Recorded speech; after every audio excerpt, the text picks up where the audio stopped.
गोविंद खेत में काम कर रहा था। चंदन हाथ में फोन लेकर खड़ा था और बार बार फोन को देखे जा रहा था। ये बात गोविंद गौर करता है। अरे चंदन, मैं जब से आया हूँ देख रहा हूँ, तुम फोन छोड़ ही नहीं रहे हो। तब से फोन को देखे जा रहे हो। आखिर में उस फोन में है क्या? बेटी अनामिका ने कहा था कि वो फोन करेगी, इसीलिए हाथ में लेके खड़ा हूँ और देख रहा हूँ। अरे अनामिका फोन करेगी तो फोन बजेगा, तब तुम बात कर लेना। इस तरह हाथ में फोन लेके कौन खड़ा रहता है? पता नहीं क्यों इस फोन को रखने का मेरा दिल नहीं कर रहा है। काम नहीं करोगे तो पैसे कहाँ से आएंगे? फिर बेटी दामाद को घर पे कैसे बुलाओगे? और बिना कपड़े लाते के उन्हें ऐसे ही वापस भेज दोगे क्या? समझे? कुछ बोलो। ऐसा अगर करूं तो मेरी बेटी को बात सुननी पड़ेगी। उसकी सासू माँ कहेगी कि त्योहार में बाप ने बुलाया और खाली हाथ भेज दिया। इसमें बहुत बुरा होगा। अगर चाहते हो कि ऐसा ना हो तो फोन देखना बंद करो और काम में लगो। 2-3 दिनों में ही त्योहार है, ऊपर से घर में राशन पानी भी लाना है। हाँ, सही कहा गोविंद। इतना कहकर चंदन काम में लग जाता है। उधर अनामिका लंच बॉक्स लेकर रमेश के पास जाती है, जो कि बाइक पे बैठा हुआ था। Okay, bye Anamika. रात में जो कहा था उसका क्या करेंगे? माँ से बात करो अनामिका। माँ अगर तैयार है तो मुझे कोई एतराज नहीं। मैंने तो रात में ही कह दिया था। मैंने आपसे कहा था कि माँ जी से बात करने के लिए, आप भूल गए क्या?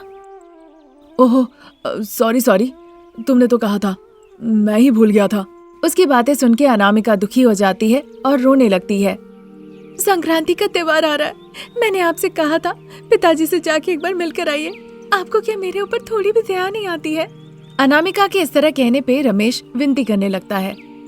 मैं हाथ जोड़ता हूँ, तुम पहले रोना बंद करो। अगर ऐसी रोती रही तो पता नहीं कहीं मेरे पिताजी तलवार लेके आके मुझे डराने ना लगे। पहले रोना बंद करो प्लीज अनामिका। रमेश ऐसा कहकर डर ही रहा था, तब तक उसके पिताजी प्रसाद एक लाठी लेकर उसके पास आते हैं। अनामिका को इस तरह रोते हुए देखकर वो नाराज हो जाते हैं। क्या हुआ? ऐसा क्या कह दिया कि बहू रो रही है? अरे पिताजी, मैंने कुछ नहीं कहा। संक्रांति का त्योहार आ रहा है, इसीलिए वो अपने पिताजी से मिलने जाना चाहती है। ये इसमें क्या गुनाह है? ये तो हर महिला का अपना अधिकार है। इसमें कोई गलती है? मैंने नहीं कहा पिताजी, बस इतना कहा कि तुम जाके माँ से पूछ लो फिर जाओ। कल रात में कहा था कि ये खुद जाकर पूछेंगे और अभी कह रहे हैं मुझे जाके पूछने। तो इसमें डरने की क्या बात है? जाके अपनी सास से पूछो, मैं वहीं पे रहूंगा।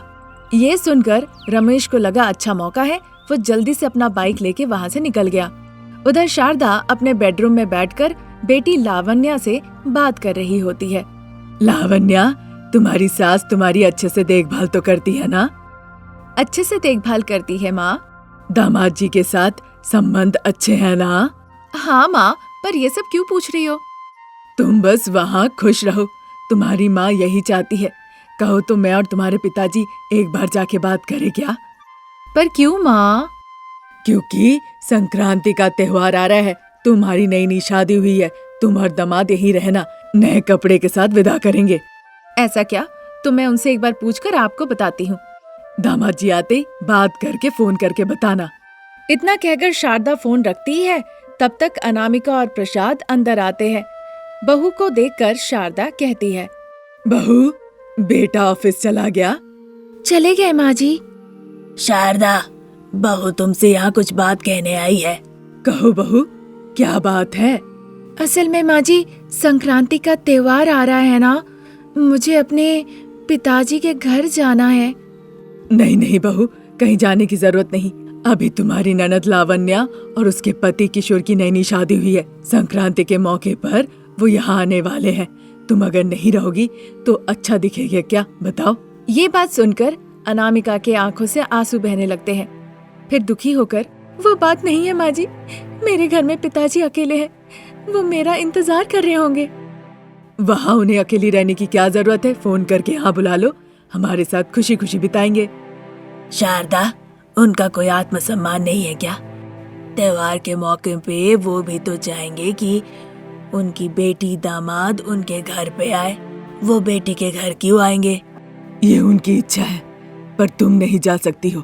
त्योहार का काम शुरू करना है, बोलो तो अभी से शुरू करे। उनकी ऐसी बातें सुन के अनामिका बहुत दुखी होकर कहती है, ठीक है सासू माँ। इतना कहकर अनामिका वहाँ से चली जाती है। उधर ईश्वर को प्यारी हो गई अपनी पत्नी के फोटो के सामने दिया जला के चंदन रोते रोते कहते हैं, मैं खेत जा रहा हूँ कमला, घर पे सावधान रहना। कितने सालों से मैं ये बात उसे कहना चाहता हूँ, पता है ना। मैं जाके आता हूँ, घर पर सावधान रहे। कई दिनों तक यही कहता रहा। इतने दिनों तक बेटी को देखकर सब भूल गया था। अब वो ससुराल चली गई है, पर अब तो बेटी भी ससुराल चली गई है। पति के साथ पारिवारिक जीवन में वो सुखी है, पर मैं अकेला हो गया कमला। वो सोच ही रहा था, तब तक उसके परिचित परिवार से सुजाता वहाँ आती है। सुजाता, क्या बात है, तुम यहाँ पे? घर चलिए भैया, कुछ खा के फिर आ जाइएगा। अभी अभी चाय पिया हूँ बहन, पर दोपहर में खा सकता हूँ। गोविंद के हाथ भिजवा देना। ठीक है भैया। वैसे अनामिका से मिलने कब जा रहे हैं? संक्रांति आ रहा है ना? ना मैंने फोन किया, ना ही मैंने उनसे पूछा है। मैं इंतजार कर रहा हूँ कि कब वो मुझे फोन करे। फोन वोन छोड़िए भैया, जाके ले आइए। अच्छा ठीक है बहन, कल ही जाता हूँ। इतना कहकर सुजाता वहाँ से चली जाती है। जब चंदन खेत की तरफ जा ही रहा था, तभी अचानक से उसका फोन बज उठता है और वो बहुत खुश हो जाता है। हेलो अनामिका। हाँ पिताजी। कैसी हो बेटा? त्योहार में मैं तुम्हें लेने आऊँ ना? नहीं पिताजी, मेरी सासू माँ जाने नहीं देगी, आप यहाँ मत आइए। ये सुनकर चंदन बहुत दुखी हो गए। ठीक है, मैं वहाँ नहीं आऊँगा। जैसा तुम्हारे सास ससुर करने को कहते हैं तुम वैसा ही करो। ठीक है पिताजी, ख्याल रखिएगा। इतना कहकर अनामिका अपना फोन रख के रोने लगती है। रोते देख शारदा उसे डांट फटकार लगाती है और वहाँ से चली जाती है। 2 दिन निकल जाते हैं। लावण्या और किशोर शारदा के घर गाड़ी में बैठकर आते हैं। शारदा, प्रसाद, रमेश और अनामिका सभी लोग उनका स्वागत करते हैं, वो भी बहुत ही सम्मान के साथ। अगले दिन त्योहार का दिन था, सर्दियों का मौसम था। अनामिका सुबह सुबह उठ के पूरे आंगन में अच्छे से रंगोली देती है। लावण्या उसे मदद करती है। तब तक शारदा वहाँ आकर देखने लगती है। आपको कुछ चाहिए क्या माँ जी? कुछ नहीं चाहिए बहू, मुझे लगा तुम्हारे मायके मैंने नहीं भेजा, इसलिए गुस्से से तुम नींद से उठी नहीं। क्यों नहीं उठूंगी भला? मेरे घर में त्योहार है, और क्या मैं अपने लोगों से नाराज रह सकती हूँ बताइए? हाँ भाभी, पर आप चाचा जी को यहाँ बुला सकती है ना? वो ऐसे नहीं आएंगे लावण्या। इस तरह कहने पे शारदा फिर वहाँ से चली जाती है। फिर गोबर का ढेला बनाकर रंगोली के ऊपर रखा जाता है। ये देखकर सभी लोग खुश होते हैं। जब घर पे लावण्या और अनामिका पकवान बनाने में व्यस्त होती है, शारदा और प्रसाद गाड़ी में बैठकर चंदन के घर जाते हैं। चंदन बहुत दुखी होकर आंगन में बैठे हुए थे। शारदा प्रसाद को देखते ही वो उठ के नमस्ते कहते हैं। हमारे घर चलिए भाई साहब। ऐसा नहीं हो सकता, मेरे लिए लावण्या और अनामिका एक है। दोनों को लेकर हम अपने घर में त्योहार मनाना चाहते हैं। अगर चाहती हूँ कि बहू खुश रहे तो आपको इस त्योहार के मौके पर हमारे साथ चलना होगा। चलिए भाई साहब, गाड़ी में उठ के बैठिए। संक्रांति में आप बहू के लिए उपहार होंगे। इस तरह कहने पे चंदन जाके चुपचाप गाड़ी पे बैठ जाते हैं। गाड़ी आगे चलने लगती है। शारदा के घर में जब लावण्या और किशोर बैठ के सोफे पे बातचीत कर रहे थे, तभी अनामिका वहाँ आती है। लावण्या, खाना परोस दूं क्या? अभी नहीं भाभी, माँ पिताजी को पहले वापस आने दीजिए। लावण्या कह ही रही थी, तब तक कॉलिंग बेल बज उठता है। भाभी, लगता है माँ पिताजी लौट आए हैं, दरवाजा खोलिए जरा। ठीक है लावण्या। इतना कहकर अनामिका जाके दरवाजा खोल के देखती है सामने पिताजी खड़े हैं। पिताजी को देखकर उसकी खुशी की सीमा नहीं रहती। उसके आंखों में आंसू आ जाते हैं। आप आए हैं पिताजी? मैं नहीं आया बेटा, तुम्हारे सास ससुर मुझे लेकर आए। वो कह ही रहे थे, तभी शारदा प्रसाद भी अंदर आते हैं। उन्हें देखकर अनामिका बहुत खुश हो जाती है। बहू, संक्रांति गिफ्ट अच्छा लगा? बहुत अच्छा लगा माँ जी, इससे ज्यादा अनमोल तोहफा कुछ हो ही नहीं सकता। इतना कहकर अनामिका अपने पिताजी को जकड़ लेती है। खुशी से पिता की भी आंखें भर आती है। बहू, बाप बेटी के प्यार से तो तुम लोगों का पेट भर जाएगा, पर हमें भूख लगी है।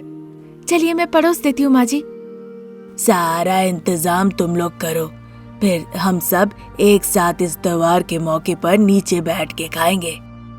हाँ भाई साहब। अनामिका सभी के लिए जमीन पे बैठ के खाने का बंदोबस्त करती है। फिर सभी लोग एक साथ लाइन से जमीन पे बैठते हैं और भोजन का आनंद लेते हैं। उत्सव के मौके पर अपने पिताजी को अनामिका अपने आंखों के सामने देखकर बहुत खुश होती है। आज यहीं तक, नई कहानी लेकर हम बहुत जल्द हाजिर होंगे। नमस्कार। घने जंगल के बगल में एक छोटा सा गांव था। उस गांव का नाम था केशवपुर। वहाँ गरीब सासू माँ शारदा और बहू रानी अनामिका रहा करती थी। वो दोनों ही बहुत चतुर थी। बदलते मौसम के साथ व्यापार करके वो अपना गुजारा करती थी। उनके पास एक छोटी सी जमीन थी। उनके पति प्रसाद और रमेश उसी जमीन पर खेती-बाड़ी किया करते थे। एक दिन शाम के वक्त सासू माँ शारदा बरामदे में बैठी हुई थी। अरे बहू, सर्दियों का मौसम शुरू हो गया है, अब हम क्या करें? तो चलिए हम ठंड में आग लगाते हैं। मजाक लग रहा है? नहीं माँ जी, मैं सच कह रही हूँ। जब बाहर ठंड हो तो आग जलाने में क्या हर्ज है? अरे बुद्धिमान, मैं ठंड में आग लगाने की बात नहीं कर रही हूँ। जीविका चलाने के लिए क्या करेंगे वो पूछ रही हूँ। मैं बेवकूफ नहीं हूँ माँ जी, आप ही सोचिए और आप ही बताइए फिर। मैं काफी दिनों से सोच रही हूँ, पर मेरा ब्रेन काम ही नहीं कर रहा है बहू। मतलब आपका दिमाग भी बुद्धू है माँ जी। इस तरह सास बहू बात कर रही होती है। उधर खेत में पिता प्रसाद और बेटा रमेश जब काम कर रहा होता है, वीरू उनके पास हांफते हांफते भागते हुए आता है। भाई साहब, वहाँ दिवाकर और गोविंद खेत में लड़ रहे हैं। क्या आप लोग एक बार आके उन्हें देख सकते हैं? क्या ऐसी बात है? चलो चलो वीरू। क्यों पिताजी, हमें क्या जरूरत है उनकी लड़ाई के बीच में हम अपनी नाक घुसाए? दिवाकर और गोविंद की लड़ाई आज से नहीं है, कई सालों से है। उस बीच हमें घुसने की क्या जरूरत है? गलत बेटा, तुम गलत सोच रहे हो। जब कभी लड़ाई हो रही है तो दोनों क्यों लड़ रहे हैं ये जानना जरूरी है। उसे वहीं पे रोकना बहुत जरूरी है, तभी जाके तो आगे वो नहीं लड़ेंगे। हाँ पिताजी, मैं कुछ भी कहूँ आप मेरी बात कुछ ना कुछ कहकर टाल देंगे। मैं नहीं आ रहा हूँ, अब आगे आपकी मर्जी। ऐसा कह के रमेश खेत के काम में लग जाता है और प्रसाद वीरू के साथ जहाँ गोविंद और दिवाकर लड़ रहे थे वहाँ पे जाते हैं। उन दोनों को अलग करने की कोशिश करते हैं।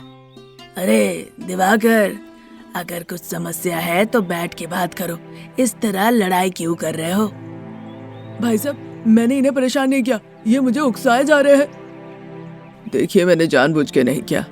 मैं जब आल से चल के जा रहा तो अचानक से फिसल के इनकी जमीन पे गिर गया। मैंने सॉरी भी कहा, पर यह दिवाकर गाली गलौज कर रहा है और कह रहा है कि मैंने जानबूझ के इसके खेत को खराब कर दी। जब तुम्हारा इरादा नहीं है खराब करने का, फिर गाली से फर्क नहीं पड़ना चाहिए। अरे मैं जब तुम्हारे खेत पे आके गिरा तब तुम जाके गाली गलौज कर रहे हो ना। इस तरह कहने पे दिवाकर गुस्से से अपना हाथ उठाता है और गोविंद को मारने के लिए आगे बढ़ता है। ये देखकर प्रसाद दिवाकर को जोर से धकेल देता है। इस वजह से दिवाकर अपना संतुलन खो के बगल में एक पत्थर पे जाके गिरता है। पत्थर के ऊपर गिरने की वजह से दिवाकर के सर पे चोट लगती है और वहीं उसकी मृत्यु हो जाती है। गिरने के थोड़ी देर बाद जब दिवाकर हिलता डुलता नहीं है तो प्रसाद और वीरू को थोड़ा संदेह होता है। वो दोनों आते हैं दिवाकर को उठाने के लिए। दिवाकर तो मूर्ति बन चुका था। वीरू देखकर बहुत परेशान हो गया। प्रसाद को तो कुछ समझ में ही नहीं आ रहा था। भाई साहब, दिवाकर तो लग रहा मर गया। ये सुनकर प्रसाद मानो आश्चर्य हो जाता है। गोविंद वहाँ से भाग निकलता है। प्रसाद पहले खुद को संभालते हैं, फिर डरते हुए घबराते हुए घर के तरफ जाने लगते हैं। वीरू मरे हुए दिवाकर को देखकर वहीं पे रोने लगता है। उधर घर के बाहर बरामदे पे बैठ के सास बहू बातचीत कर रही होती है। तभी बच्चों की स्कूल की ऑटो आकर घर के सामने रुकती है। स्कूल से आए बच्चों को देखकर अनामिका बहुत खुश होती है। बच्चे, टिफिन आप लोगों ने खाया या फेंक दिया? पूरा खाया माँ, बहुत अच्छा था। बहुत अच्छा था मम्मी, मेरी फ्रेंड लावण्या भी खाई है। शारदा वहीं पे बैठी हुई थी। शारदा को देखकर बच्चे उनके पास जाते हैं। दादी दादी, हमें सीताफल चाहिए। सीताफल? क्यों बेटा? आपको नहीं पता क्या? खाने के लिए दादी। इस तरह कहने पे वहीं पे खड़ी अनामिका धीरे धीरे मुस्कुराने लगती है। फिर शारदा गुस्से से देखने लगती है। मेरा दोस्त गौतम रोज बड़ा बड़ा 3 सीताफल ले आता है और बिना किसी को दिए ही वो अकेले अकेले खाता है। उसे इस तरह खाते देख तुम लोग भी खाना चाहते हो ना? हाँ दादी। ठीक है बच्चे, तुम लोग दोनों अंदर जाके देखो टीचर ने आज क्या पढ़ाया है। मैं और तुम्हारी माँ जंगल जाके ले आएंगे। इधर बात चली रही थी, तब तक प्रसाद डरते डरते घर लौट आते हैं। बिना किसी से कुछ बात किए चबूतरे के ऊपर बिस्तर पे वो कंबल ओढ़ के सो जाते हैं। जाओ बहू, बच्चों को कुछ खाने के लिए दो। ठीक है माँ जी। फिर वहाँ से अनामिका चली जाती है। शारदा प्रसाद को कई दफे बुलाती है, पर बिना कुछ जवाब दिए प्रसाद सोते रह जाते हैं। क्या हो गया, इस तरह क्यों सो रहे हैं? बुलाने पे जवाब नहीं दे रहे हैं। इधर ये सोच रही थी, तब तक रमेश एसआई अरविंद के साथ घर लौट आता है। शारदा तो आश्चर्य हो जाती है, बहुत घबरा जाती है। बेटा, ये हमारे घर क्यों आए हैं? पिताजी के लिए माँ। पिताजी के लिए? लेकिन क्यों बेटा? खेत के पास दिवाकर नाम के एक आदमी को इन्होंने मार दिया है, सबूत भी हमारे पास है। चलिए अपने पति को यहाँ बुलाइए। इस तरह कहने के दौरान सो रहे प्रसाद सामने से उठकर आते हैं। एसआई अरविंद प्रसाद को साथ लेकर वहां से चले जाते हैं। उसके 2-3 दिनों के बाद शारदा, रमेश और अनामिका प्रसाद से मिलने के लिए जेल में आते हैं। शारदा, बहू अनामिका और बेटे रमेश को देखकर प्रसाद बहुत खुश होते हैं। उन्हें देखकर सास बहू रोने लगती है। प्रसाद से वो बहुत अच्छे से बात करती है। 15 मिनट बाद वहां से वो पीछे आ जाती हैं और लॉयर जगदीश बाबू आगे जाके पूरी बात खुल के बताते हैं। देखिए, कंडीशन बेल के लिए 1 लाख रुपए लगेंगे। आप जाके पैसों का इंतजाम कीजिए। पैसे मिलते ही मैं बेल करवा दूंगा। लाख? उससे भी ज्यादा लग सकता है। जाके उस काम में लग जाइए। जाइए। इस तरह कहने पे शारदा, रमेश और अनामिका बिना कुछ कहे घर वापस लौट आते हैं। बस वो तीनों यही बात सोचे जा रहे थे कि 1 लाख रुपए कैसे कमाए। फिर घर आके वो देखते हैं कि हरीश और भाव्या बरामदा में बैठकर सीताफल खा रहे हैं। पूछने पर बताया कि दोस्त आकर देकर गया है। माँ जी, कैसा होगा अगर जंगल से हम सीताफल लाकर बेचे तो? मैं भी वही सोच रही थी बहू। तुम एक काम करो, शहर में जाके बीचों बीच एक सेंटर देखो। मैं और बेटा जाकर जंगल से सीताफल तोड़ लाते हैं। अच्छा ठीक है माँ जी। इस तरह कहकर अनामिका शहर चली जाती है और इधर रमेश और शारदा जंगल चले जाते हैं। रमेश सीताफल तोड़ता है और शारदा उन्हें एक जगह पर इकट्ठा करती है। अनामिका पूरा शहर, गली मोहल्ले, चप्पा चप्पा सेंटर पॉइंट के लिए ढूंढती है। वहाँ पे उसे कई जगह पर सीताफल बिकते हुए दिख जाते हैं। अनामिका थक जाती है। इतने लोगों के बीच हमारे पास आके कौन खरीदेगा? हमें कुछ नया करना होगा। फिर अनामिका घर लौट आती है। उसने शहर में जो कुछ देखा वो आके घर पे बताती है। अब हम क्या करेंगे बहू? माँ जी, सीताफल नहीं बेच के हम उसका जूस बेच सकते हैं। वाह रे वाह बहू, ये अच्छा रहेगा। चलो देर ना करते हुए कल से ही हम ये शुरू करते हैं। इस तरह सोचकर अगले दिन ही शहर में एक अच्छा सा सेंटर देखकर शारदा और अनामिका जूस बेचना शुरू करती है। सभी लोग ध्यान से सुनिए, यहाँ नया सीताफल जूस सेंटर शुरू हो चुका है। छोटे बड़े का फर्क ना करते हुए सभी लोग यहाँ पर आके जूस पी सकते हैं। छोटा ग्लास सिर्फ 20 रुपए, बड़ा ग्लास सिर्फ 30 रुपए। इस तरह सुनकर बच्चे बड़े सभी लोग अनामिका के जूस सेंटर में जूस पीने के लिए आने लगते हैं। सभी लोग आकर जूस पीते हैं। इसी तरह दिन गुजर रहे थे। शारदा, अनामिका, रमेश तीनों जंगल जाकर सीताफल ले आते थे। उसी से जूस बनाकर उसे बेचा करते थे और इसी तरह धीरे धीरे 1 लाख रुपए वो जमा कर लेते हैं। फिर उन सारे पैसों को इकट्ठा करके वो लॉयर जगदीश के पास जाते हैं और उन्हें वो पैसा दे देते हैं। बहुत मेहनत और कठिन परिश्रम से कमाया हुआ ये 1 लाख रुपए है। मैं जरूर तुम्हारे पति को कंडीशन बेल दिला के रहूंगा। बस 2 दिन का वक्त दीजिए, उन्हें निकाल के मैं घर छोड़ाऊंगा। फिर शारदा वहाँ से अपने घर वापस चली जाती है। ठीक 2 दिनों के बाद लॉयर जगदीश दाढ़ी वाले प्रसाद को उनके घर वापस ले आते हैं। प्रसाद को देखकर सभी लोग बहुत खुश होते हैं। शारदा प्रसाद का पसंदीदा सांबर चावल बनाती है। शारदा, मुझे आशा नहीं थी कि मैं तुम्हें फिर से देख पाऊंगा। मुझे भी नहीं उम्मीद थी जी, पर हमारी बहू अनामिका कड़ी मेहनत से सीताफल जूस बनाकर बेच के पैसे कमाई है।